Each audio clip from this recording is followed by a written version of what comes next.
Jadi di video sebelumnya aku udah bilang kalau aku mau review helm yang jadi pengganti helm keseharianku, yaitu helm ini nih.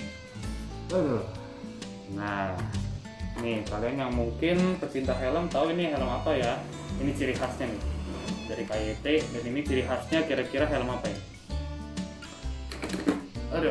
Ya jadi ini helm KYT K2R yang sebelumnya jadi helm yang aku pakai sehari-hari.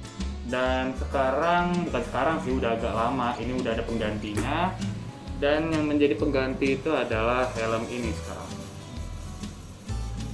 Helm Snail FFS1 buatan Taiwan yang kualitasnya menurutku cukup menarik untuk dibahas dan cukup menarik juga untuk kalian pakai. Misalnya kalau kalian mencari helm-helm yang bagus full face gitu kan ya, mungkin ini bisa jadi salah satu referensinya.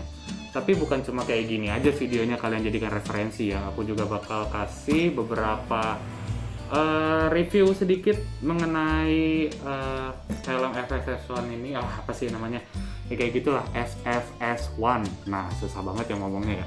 Menurutku helm ini cukup worth it di harganya yang sekitar kalau misalnya kalian beli langsung di website Snailnya, itu kalian bisa dapat harga sekitar 845.000 kalau nggak salah.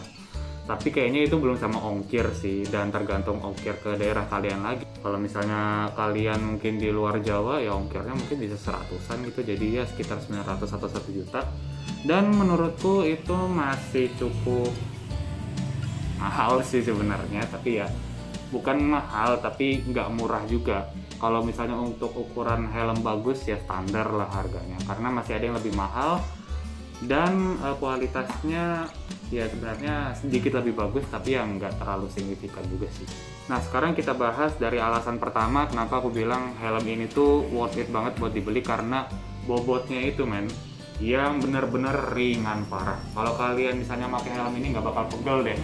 Kalau misalnya kalian lihat ini, kalau bisa kalian lihat bobotnya itu mencapai, kelihatan nggak sih? Kurang lebih 1350 gram. Di sini nggak kelihatan ya, tapi sudah aku kasih footage-nya itu mengenai gambar ininya. Dan itu untuk ukuran helm di pasaran-pasaran sekarang, kayaknya sih yang paling ringan masih dipegang si Snail FFS1 ini. Karena di mana-mana helm di bawah 1 juta itu, setauku yang paling ringan itu ada di NHK, entah itu RX9 atau GP1000 atau GP Terminator juga kali, aku lupa. Itu tuh bobotnya hanya mencapai 1450 gram kurang lebih. Nah, itu udah minimal banget tuh. Dan belum ada tuh helm merek lain yang selain Snail mencapai 1350. Dan untuk bobotnya sendiri, kalau kalian pakai helmnya itu, wah udah kayak nggak ada beban sama sekali. Dibandingkan dengan K2R yang ini tuh bobot beratnya itu nggak kelihatan sih ya. Tapi kalau aku lihat di internet katanya sih helm KYT K2R ini mencapai 2000 gram, dan kalau di kiloin ya 2 kilo jadinya kan. Wah, kalian bayangin leher kalian bawa 2 kilo itu tuh gimana ya, kayak naruh beras di kepala gitu. Beras aja 5 kilo, tapi ya lebay banget aku ngasih contoh ya. Terus bukan cuma itu aja sih, tapi dari segi desainnya juga Snail ini cukup bagus untuk dipakai karena bentuknya itu yang enggak terlalu gede dimensinya. Jadi buat maksudnya buat kalian yang pengen nyari helm full face tapi nggak pengen kepala kalian kelihatan lebih gede daripada leher dan badan kalian, helm ini kayaknya sih untuk kalangan kebanyakan cocok buat kalian yang memang bukan anak motor sih, tapi yang memang punya motor dan sering riding gitu. Karena orang Indonesia kan kebanyakan tinggi dan model badannya itu kan cukup tinggi dan lebar ya tingginya kisaran 170 ke atas kali ya. Untuk ukuran yang segitu sih ini udah cukup banget sih. Untuk dimensi helmnya tuh nggak terlalu gede, nggak terlalu kecil juga, ya sedang lah gitu loh. Kalau aku bilang sih ini kayak AGV-nya Taiwan lah gitu ya. Dan ya coba kalian lihat dari samping itu dia agak-agak AGV gitu, karena modelnya kan ada spoiler, kemudian di depannya itu juga lancip kan, di depannya ini tuh udah lancip juga modelnya gitu. Dan untuk spoilernya si Snail FFS1 ini udah bawaan walaupun modelnya kayak dipasang gitu ya, kayak aksesoris tambahan, tapi memang ini aksesoris tambahannya udah ditempel, udah ditemplok di helmnya langsung sama pihak Snail-nya. Jadi buat kalian yang pengen nyari helm yang sekaligus dapat spoiler, mending kalian pilih ini aja. Dan ya udah aman kok, pasti pakai spoiler tambahan karena memang udah dari sananya nyediain. Nggak usah khawatir lagi kalau misalnya nanti apa-apa kalau kena spoiler kah apa gitu, apa-apa kalau kena spoiler. Maksudnya apa-apa kalau misalnya terjadi kecelakaan dan ada spoilernya gitu ya. Ini dijamin nggak apa-apa sih, karena ya dari pihak Snail-nya pun udah memberikan ini dari awal, dan banyak testimoninya kok buat orang-orang yang sudah pakai ini dan diajak crash sampai helmnya itu terbelah juga ada kok, dan masih aman orangnya, kepalanya. Tapi untuk fisiknya aku juga nggak tahu sih, tapi kayaknya itu postingannya udah dihapus sama Snail-nya. Terus juga untuk visornya itu dia udah pakai flat visor dan iridium, jadi yang berwarna-warna gitu, dan ini keren sih. Untuk punyaku dia iridium blue ya kalau nggak salah namanya, dan untuk warna helmnya udah cocok banget sih karena dominan biru juga kan sama hitam gitu, jadi ya selaras aja gitu. Dan sama motorku juga kayaknya nggak menantang-nantang amat warnanya gitu, karena masih ada unsur birunya, jadi ya masih oke lah. Oh iya, terus di helm Snail FFS One ini udah support DD ring juga. Penguncinya tuh modelnya kayak gini tuh. Jadi menurutku sih pengunci kayak gini tuh lebih enak dibandingkan dengan yang microlock ya. Microlock itu kayak gini nih, buat kalian yang belum tahu, microlock itu kayak gini nih. Nah, yang tinggal pasang colok, serak, udah gitu. Padahal kan kelihatannya lebih simpel yang microlock ya, tapi kenapa aku bilang DD ring itu lebih enak? Karena untuk pengikatannya tuh rasa ikatnya tuh lebih presisi aja gitu menurutku. Jadi DD ring ini memang untuk helm-helm kayak gini jauh lebih enak menurutku dibandingkan dengan microlock. Karena microlock itu kalau misalnya mau dikencengin atau dilonggarin agak susah gitu. Terlebih kalau microlock itu kan dia sistemnya kayak pakai plastik penguncinya gitu kan, bukan kancing yang gimana segala macam, yang enggak dililit-lilit kayak DD ring. Jadi takutnya kalau misalnya durabilitas kancingnya si microlock ini enggak setangguh yang DD ring. Enggak cuma FFS One aja ya, ada sih DD ring di helm lain. Kemudian untuk sirkulasi udaranya di helm ini menurutku cukup terasa, walaupun nggak terasa banget. Dia terasanya tuh modelnya kayak AC gitu. Kalau kalian pernah pakai AC ke mode auto, dia kan kadang-kadang ada anginnya dingin, kadang-kadang enggak gitu kan ya. Nah, kira-kira kayak gitulah rasa sirkulasi udaranya. Jadi sirkulasi udaranya ini ada disediakan 4 lubang, 2 di atas, 2 di kanan, kiri, dan ada 1 di depan. Itu udah aku liatin footage-nya ya, jadi aku nggak langsung liatin di sini.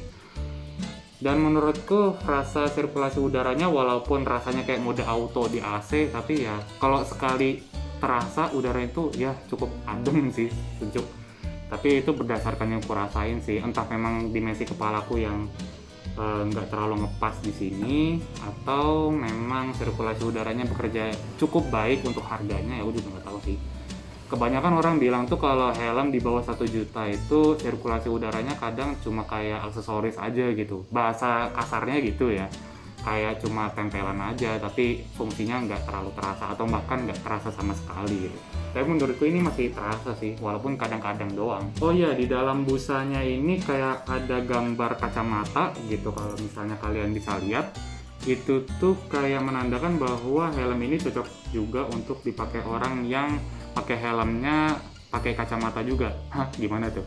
Ngerti nggak sih maksudnya? Jadi buat kalian yang berkacamata, mungkin ini masih cocok buat kalian pakai sambil pakai kacamata. Aku juga nggak tahu sih, karena ada disediain gambar kacamatanya. Mungkin ini compatible buat orang yang pakai kacamata sambil pakai helm. Tapi aku nggak pernah ngerasain juga sih. Aku alhamdulillah mataku masih sehat-sehat aja dan nggak pakai kacamata. Ini lagi PTW merah. Nah, dari tadi aku bahas keunggulannya mulu kayaknya, dan sekarang bahas kekurangannya kali ya.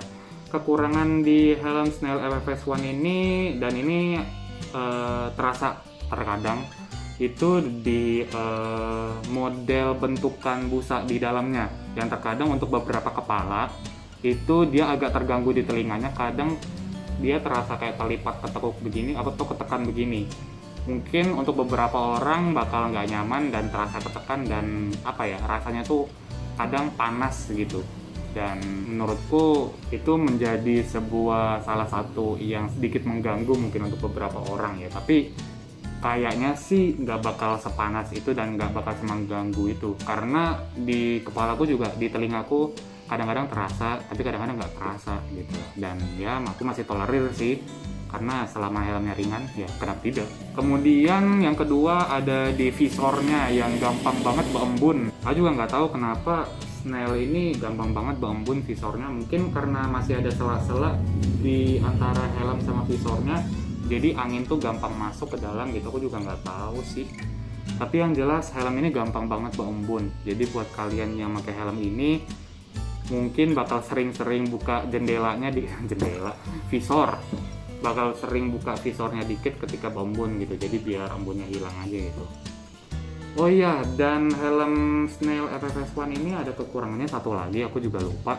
Dan ini menyangkut model helmnya sih. Jadi Snail itu di FFS One ini dia menyediakan dua versi. Ada yang pakai knop, ada yang nggak pakai knop. Yang pakai knop ini yang punya aku ini. Knop itu pengunci helm yang di sini nih. Nah, yang pakai knop ini kebanyakan kalau buka visornya tuh keras banget. Keras banget tuh dalam artian nggak bisa gitu kalau pakai satu tangan. Jadi kalau mau buka pakai satu tangan tuh dia agak tricky gitu, agak-agak ada caranya gitu, dan itu agak repot sih. Kalau mau enak ya pakai dua tangan, cuma ya itu harus hati-hati juga, takutnya penguncinya visornya retak gara-gara agak keras gitu kan, maksudnya ya pelan, hati-hati aja lah gitu. Nah tapi kalau yang nggak pakai knop itu beda. Yang nggak pakai knop itu dia modelnya hampir sama kayak gini nih. Nah model penguncinya itu ada di dalam, dan itu jauh lebih enak buka visornya dibandingkan dengan yang pakai knop ini. Dan bahkan lebih ringan daripada KYTK2R ini kalau buka visornya. Makanya kemarin itu aku sempat pengen beli Snail itu karena itu. Karena aku waktu itu di toko helm nyobainnya yang nggak pakai knop kayaknya. Dan ya itu ringan banget buka visornya, jadi enak banget. Nah jadi buat kalian yang pengen beli helm Snail ini, kusarankan beli yang tanpa knop, karena yang tanpa knop itu lebih enak buka visornya dibandingkan dengan yang pakai knop. Tapi ya itu terserah kalian juga sih. Aku sebenarnya juga agak nyesal sih beli yang pakai knop, soalnya keras banget bukanya. Tapi ya nggak terlalu masalah sih, aku juga sudah biasa. Udah, jadi segitu aja video kali ini. Terima kasih buat yang kalian sudah nonton sampai habis. Semoga ini bermanfaat. Kalau nggak bermanfaat ya setidaknya menghibur. Kalau nggak menghibur ya mohon maaf. Untuk subscribe, like, dan share kuserahkan kepada kalian semua. Dan have a nice day, have a nice ride, end of the world, SYS.